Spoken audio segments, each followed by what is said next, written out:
TV, no, come si dice? Satellite. Yes. Salvatore, let me propose, if Berlusconi wants to fight back, he should invite Larry Sinclair to come to Italy and tell his story and see how that stacks up against the alleged peccadillos of Berlusconi. Take the offense. The defense is always hopeless, as Paolo Sarpi said. Well, I mean, most of the elite in the United States like men, and they're probably mad that he likes 20-year-old blondes or something. I don't know. But it's very upsetting when he's doing it. That's why they're probably going after that's probably why Matt Drudge is going after Mark Sanford. If Sanford was dating men, it'd be okay. I think that's a little bit different, Alex. It seems to me the idea there is just to prevent any national figure who could be a focus of resistance to Obama from emerging. I was being sarcastic. I don't see anything good about Sanford. Not taking the stimulus money. He didn't want to pay unemployment benefits to the unemployed people in South Carolina. Webster, it's a joke. I understand that. Thank you so much, Salvatore from Italy. Call back again, okay? Ciao. Take care, buddy. Hey, I know the word, huh? There you go. But I do want to spend a few minutes here with you, specifically getting into false flag terror. Couldn't we do the bank holiday, since this is what I prepared? No. I mean, do both. Go ahead. Just go ahead. Okay. Look, the bank holiday, the reason I want to mention the bank holiday is because there should be a bank holiday in the following sense, that any Friday, Sheila Bair should go and shut down the top money center banks, starting with J.P. Morgan Chase, Citibank, Bank of America. And she doesn't do it. And that's the whole secret of this system, is to keep them going as zombie banks when they should be shut down because they are so bankrupt. The stress test that was done, as we learn, completely ignored the question of derivatives. And that's like saying, if you weren't head over heels in debt, you wouldn't be bankrupt. Well, the point is you are head over heels in debt, and you are bankrupt if you're one of these zombie bankers. So this is what is not done. Now, the notion of the bank holiday, this has been around now for the last 6 months because clearly the U.S. banking system is completely bankrupt. What you've got to remember, though, is that the Roosevelt bank holiday did not close any banks. Those banks were already shut down. The whole banking system had ground to a halt on the night before Roosevelt took office. It all comes out of the British default on gold in September 1931.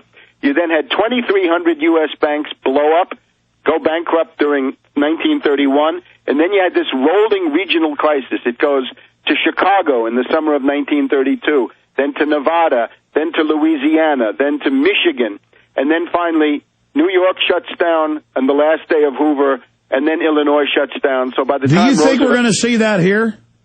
I don't think so, because I think that's the whole idea of Obama is to keep this system of zombie banks open. And again, I write about this in my newest book, Surviving the Cataclysm. I have a whole chapter, Models of Disintegration, which is about the 1932-33 banking crisis. You know what? I'll have you back on in the next few weeks just specifically about that for the 2 hours. Thank you.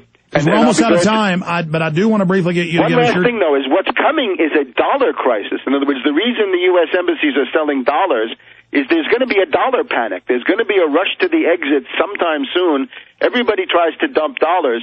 It would be very much in the interest of the world to have that not be chaotic, but to find a way to repatriate the dollars. Let's say you could say to China, look, you want to do health care in rural China, we can sell you 1,000 U.S.-made hospitals with everything in them, turnkey hospitals, so you can improve health conditions in rural China or in rural Russia, because they have a lot of dollars too. In other words, let them buy things, capital goods, real big improvements, right? Things that will permanently help them, not consumer goods or... Sure, Webster, we're just out of time here, so we're going to have to cut that off there. Specifically false flag terror, quickly.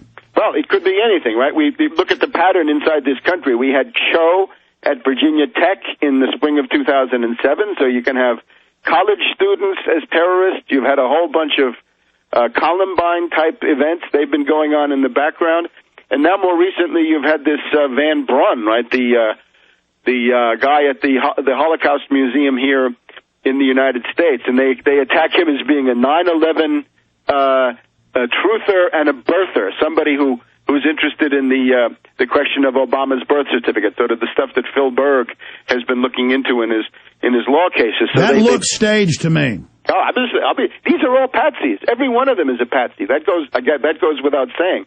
But then you could also have false flag terror, obviously targeting the Shanghai Cooperation Organization, Russia, China, people in Central Asia, people like this. India, possibly. More likely Pakistan. I mean, more likely the new enemies list. Well, of course, where India is. No, I meant activate some of the Hindu terror groups, blame it on Muslims. Right. Oh, yes, precisely, and that's exactly what was done. Right. That was Mumbai last summer, or in the past year. So the door for that is open. Again, the line from the ruling elite was, as Andrew Sullivan said it in the Atlantic Monthly, with Bush, nobody would believe him. You couldn't do false flag anymore because nobody would believe Bush. They would accuse him of incompetence, or some would even say you did it yourself as a provocation. So the door for this, from the point of view of the U.S. ruling elite, is open. I don't think in the world that's true. In other words, I don't think people are going to believe Obama very much more than they would have believed Bush. But the danger is that the people in Wall Street and the Council on Foreign Relations and these people, the State Department, they believe that they might be able to get away with this now. So we have to be very vigilant, and, of course, don't be stampeded no matter what happens. All right, Webster, great job. Thanks for spending 2 hours and 40 minutes with us. We'll talk to you again soon. And you're in the Obama Deception and in the upcoming Obama film. Right, and more power to you with these documentaries. They're a tremendous ingredient in changing the political climate. Well, more power to you and the listeners who are getting them out there to people. Take care, Webster. Bye-bye. There he goes. Are you tired of losing your hard-earned savings in retirement? Does the continued loss of purchasing power through the hidden tax of inflation brought on by trillions of dollars in government bailouts bother you? Then please let me, Dwayne Daly, with Midas Resources, help you to protect what you have left. Call me at 800-686-2237, extension 115, and I will explain to you how to retain your wealth and purchasing power now and in the future with gold and silver. Gold and silver have been a form of currency for 6,000 years compared to our present fiat currency, which has only been in existence for 38 years and failing fast. Call me, Dwayne Daly, at 800-686-2237, extension 115, to start your protection of wealth today. I will custom fit the protection package to your personal needs. No amount is too small, so start today. Call Dwayne Daly with Midas Resources at 800-686-2237, extension 115 for your gold and silver protection portfolio.